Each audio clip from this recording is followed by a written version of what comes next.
Check out the newest feature update from Instruqt. You can now integrate Instruqt with your LMS using LTI. LTI, or Learning Tools Interoperability, is a standard that allows educational platforms to launch and embed tools and content, making it even easier to embed Instruqt tracks directly into your LMS.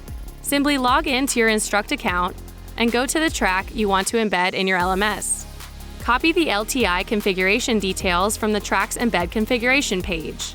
Then paste the LTI configuration into the lesson within your LMS. Easy as that!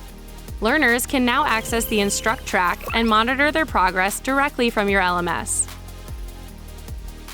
More exciting updates are coming up soon, so like and subscribe to our YouTube channel to stay up to date on all Instruqt features and news.